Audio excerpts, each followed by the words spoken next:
peace of God today is found in Jesus Christ. Bahwa kedamaian hari ini ditemukan dalam Yesus Kristus.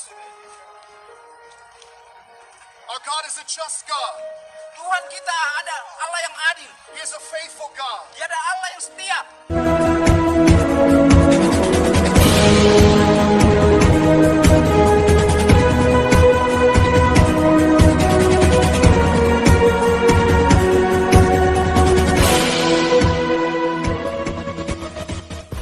Ya, shalom bagi kita semua dimanapun kita berada pada saat ini. Kiranya kita semua tetap berada dalam keadaan sehat dan apapun yang merupakan aktivitas kita sepanjang hari ini, kiranya Tuhan Yesus memberkati.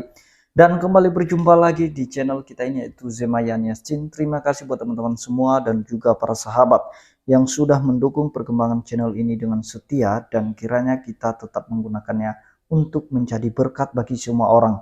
Nah teman-teman, pada video kali ini saya membagikan kepada kita semua ada dua orang hamba Tuhan yang dimana mereka dengan berani dan punya nyali untuk memberitakan Injil Kristus di area Monas, yang dimana itu adalah merupakan tempat umum, yang dimana di sana ada orang Kristen dan lebih banyak lagi orang yang non-Kristen yang mendengarkan berita keselamatan itu atau kabar baik itu, yaitu Injil Kristus. Nah teman-teman, kita percaya bahwa iblis tidak akan pernah senang dengan yang namanya berita Injil, dan kita percaya bahwa iblis akan getar-getir melihat kedua hamba Kristus ini memberitakan Injil di area Monas. Mari kita simak videonya yang berikut ini.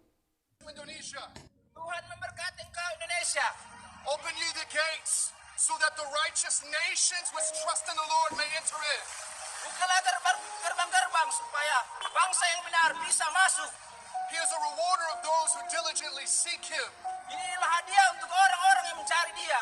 The peace of God today is found in Jesus Christ. Bahwa kedamaian hari ini ditemukan dalam Yesus Kristus. Our God is a just God. Tuhan kita ada Allah yang adil. He is a faithful God. Dia ada Allah yang setia. He is a God of mercy for those who call upon him. Dia adalah Allah yang penuh rahmat yang memanggil Dia.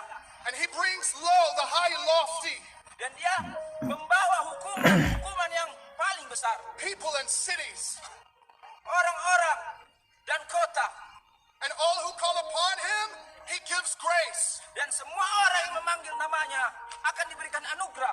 Now is the time for repentance, my friends. Sekaranglah waktunya untuk bertobat, teman-temanku. The world says peace, peace, but there is no peace, saith God. Dunia berkata, damai-damai akan datang, tapi Tuhan berkata tidak akan ada damai. Today is the day that we call upon a gracious God. Sekaranglah saatnya kita memanggil nama Tuhan yang benar. And if you draw near to him, he will draw near to you. Jika kita datang padanya, maka Dia akan datang pada kita. This week, the countries of the world are gathering together, Sekarang negara-negara bergabung bersama-sama di Bali and they want to discuss our economy, dan ingin berbicara tentang ekonomi kita. and they're trying to fix problems. Dan mereka mencoba untuk menyelesaikan masalah. But these problems have been released by God, Tapi masalah ini sebenarnya keluar atas kehendak Tuhan. because the days are dark Karena hari-hari sudah gelap and we have walked in much rebellion. dan kita sudah berjalan banyak dalam kegelapan itu. God is saying today, turn from your sins, my friend, Tuhan berkata sekarang mari kita berbalik dari dosa-dosa kita, teman-teman. and call upon the Lord Jesus Christ. Panggillah nama Yesus Kristus. There is peace found in Jesus. Ada damai dan ditemukan dalamnya. Now is the time for us to call upon a faithful God Sudah waktunya sekarang kita memanggil Tuhan yang setia, who will never leave you. yang tidak pernah meninggalkan kita. He is full of wisdom, Dia penuh dengan kebijaksanaan. and we lift him up as the name above every name. Dan kita puji Dia di atas segala nama. Our leaders, they shall not find answers in the problems that they are looking at. Pemimpin-pemimpin kita tidak akan menemukan jalan keluar akan masalah yang sedang kita hadapi. We must trust in God alone, for the days ahead are dark. Karena kita harus selalu percaya kepada Tuhan, karena hari-hari kita sudah mulai gelap. The judgment of God is upon our world, my friends. Hukuman Tuhan ada di depan kita, teman-teman. And this is the price we pay when we turn against the ways Dan of the ini Almighty Lord. akibat dari kelakuan kita yang berbalik daripada Tuhan yang benar. But if we seek him, we will find him. Tapi ketika kita mencarinya, kita akan menemukan Dia. If we knock, the door will be open unto us. Karena ketika kita mengetuk pintu, pintu itu akan dibukakan. If we confess with our mouth the Lord Jesus and believe in our heart that God raised him from the dead, we will be saved. Dan ketika kita mengaku dengan mulut kita dan percaya dalam hati kita bahwa Dia telah membangkitkan Dari antara orang mati maka kita akan diselamatkan. Jesus Christ alone is King of glory. Yesus Kristus adalah Tuhan yang segala raja. And today is our day. Sekaranglah hari kita Rise up, Christians of the world. membangkitkan umat-umat Tuhan, Rise up, army of God. membangkitkan anak-anak Tuhan. Now is the time to let your voice be heard. Sudahlah waktunya suara kita didengar. For we are unashamed of the gospel. Karena kita adalah anak-anak Tuhan yang sangat mencintai Dia. We know there is the power of God unto salvation for all who Karena believe. kita percaya bahwa ada kuasa penyelamatan dalam namanya. Do you believe today? Apakah engkau percaya itu? Our economy will continue to fall into shambles. Ekonomi kita akan semakin hari akan semakin jatuh. Man cannot save us, for they have created these problems. Manusia tidak bisa menyelamatkan kita karena manusia lah yang menjadikan masalah ini. Leaders of the world, God has something to say to you today. Hai, pemimpin dunia. Tuhan sekarang berbicara padamu. That God sees what takes place in the darkness. Bahwa Tuhan melihat apa yang sedang terjadi dalam hari-hari yang gelap. He sees what agreements have been made behind closed doors. Tuhan melihat apa yang tersembunyi dalam pintu-pintu yang tertutup. He knows about your pacts and your covenants with evil. Tuhan tahu apa-apa kelakuan yang sudah kita lakukan dengan hal-hal yang tidak baik. And the cup of his judgment is filling up. Dan penghakimannya datang pada kita. There is little time left, my friends. Tinggal sedikit waktu lagi teman-teman. Get on the ark of Christ. Mari datang pada Kristus. Call upon the name of the Lord and you shall be saved. Panggil namanya maka kita akan diselamatkan. Repent, for the kingdom of God has come near to you. Mari kita bertobat karena kerajaan Allah, kerajaan Tuhan sudah dekat. Choose this day who you will serve, citizens of the world. Pilihlah sekarang siapa yang ingin kita sembah, hai teman-temanku. For our God is full of grace and wisdom, mercy and truth. Karena Tuhan kita penuh dengan rahmat, kemuliaan dan pengetahuan. In Jesus there is life, Di dalam Tuhan Yesus ada hidup, a fountain of life, sebuah hidup yang kekal, rivers of living water. sebuah air yang tidak akan pernah habis. He is the bread from heaven. Dia adalah napas dari surga. Eat and be satisfied. Dan itu akan membuat kita puas. Confess with your mouth that he is Lord and he will save your soul. Mari kita mengaku dengan mulut kita dan jiwa kita, maka dia akan menyelamatkan jiwa And he kita. will surround you with his power and fill you with his love. Dia akan mengelilingi kita dengan kuasanya dan Roh Kudusnya akan masuk dalam diri kita. Taste and see that the Lord is good, my friends. Mari kita merasakan kebaikan Tuhan itu. Do not put your faith in man, my friends, Jangan taruh kepercayaan pada manusia, but sobat-sobat. put your faith in a mighty God, Tapi taruh kepercayaan pada Tuhan yang luar biasa. whose power is without limits. Bahwa kuasanya yang tidak punya batasan. The mercies of God are new every morning. Bahwa kasih Tuhan baru setiap hari. Great is his faithfulness.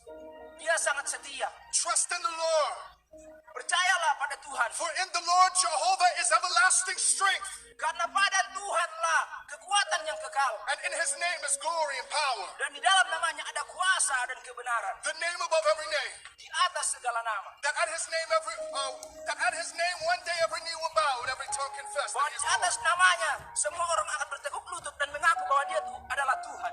Repent, Bertobatlah. repent, citizens of the earth. Bertobatlah, hai umat-umat manusia. Repent, Indonesia. Mari bertobat teman-teman Indonesia. Repent, Jakarta. Mari bertobat teman-temanku Jakarta. God's love for you is vast. Kasih Tuhan itu sangat luar biasa untuk kita. His love for you wants to be poured out without measure. Bahwa kasihnya ingin dilimpahkan pada kita tanpa pengukuran. Call upon him and he will hear your voice. Panggil namanya, maka dia akan mendengar suaramu. He is full of love. Dia penuh dengan kasih. Love that goes deep as a well that is without limit or end. Bahwa kasihnya begitu nyata dan dalam kepada kita dan tidak ada akhirnya. He will chase you down and find you. Dia akan datang padamu dan menemukanmu. His love will capture you. Dia akan menangkapmu. The grace of God Anugerah Tuhan found in Jesus. ditemukan dalam nama God Yesus. bless you, Indonesia. Tuhan memberkatimu, Tuhan We love Indonesia. you. Kami sangat mengasihi. Amen. Amin. Nah, itu dia videonya teman-teman ya. Kita sudah mendengarkan bagaimana kedua hamba Kristus ini berani memberitakan Injil di tempat umum. Dan kita percaya barang siapa yang punya telinga, hendaklah ia mendengar. Dan apabila firman itu jatuh di tanah yang subur, maka dia akan menghasilkan buah. Nah, benar apa yang mereka beritakan teman-teman, bahwa penderitaan manusia dan kehancuran di dunia ini itu disebabkan oleh karena kejahatan manusia. Kenapa Tuhan bisa menghukum bumi ini? Karena kejahatan manusia. Dan itu bisa kita lihat beberapa fakta yang sudah terjadi di dalam Alkitab. Contoh seperti di zaman Nabi Nuh, ketika semakin merajalela dosa di dunia ini, maka Tuhan hendak menghukum dunia dengan air bah, karena mereka tidak mau mendengarkan apa yang diberitakan oleh Nabi Nuh. Dan kemudian kedua, kota Niniwe. Kalau misalnya Niniwe tidak bertobat, maka Tuhan akan menghukum kota Niniwe tersebut. Dan itulah sebabnya Allah mengutus Yunus pada saat itu, sehingga Yunus pun memiliki ketakutan untuk memberitakan pertobatan di kota Niniwe. Kemudian dia ditelan ikan besar, bahkan setelah itu dia bertobat dan siap diutus ke kota tersebut untuk memberitakan pertobatan bagi kota ini, supaya kota Niniwe tidak jadi dihukum oleh Tuhan. Nah, seperti apa yang mereka sampaikan, bisa saja apa yang dialami hari-hari ini oleh setiap bangsa, negara, daerah, di mana terjadi bencana-bencana alam di berbagai tempat, banjir di berbagai tempat, sakit penyakit, krisis ekonomi, itu bisa terjadi karena kejahatan manusia, disebabkan oleh karena dosa manusia. Dan itulah sebabnya Tuhan mengutus kedua hambanya ini untuk memberitakan pertobatan. Dimanapun mereka berada, mereka harus menyerukan pertobatan itu. Dan mungkin ada teman-teman yang tidak setuju, dan mungkin juga ada yang setuju bahwa pertobatan harus diberitakan kepada siapapun. Nah, teman-teman, yang perlu kita perhatikan bahwa tindakan mereka itu adalah sudah benar dan mereka sudah memenuhi standar kebenaran Alkitab, bahwa pertobatan itu harus diberitakan kepada bangsa-bangsa. Jadi itu dia, kita juga semakin semangat sebagai orang yang percaya kepada Kristus, bahwa kita ini siap menjadi saksi Kristus, supaya tergenapi apa yang tertulis di dalam Alkitab. Dan kali ini kita akan membaca firman Tuhan dari Wahyu 11 ayat 3. Begini firman Tuhan, dan aku akan memberi tugas kepada dua saksiku, supaya mereka bernubuat sambil berkabung 1260 hari lamanya. Dan kita tidak tahu apakah mereka ini merupakan nubuatan dari Wahyu 11 ayat 3. Kita tidak tahu dan kita tidak bisa menafsirkannya, karena kita bisa salah dalam menafsirkan setiap ayat. Tetapi yang jelas bahwa mereka adalah hamba Kristus yang diutus untuk menyerukan, untuk menyuarakan pertobatan yang ada di negeri ini, supaya setiap orang Indonesia bertobat, berbalik kepada Tuhan, dan meninggalkan jalan-jalannya yang jahat. Demikian yang saya sampaikan, teman-teman. Kiranya Tuhan Yesus memberkati kita semua. Shalom.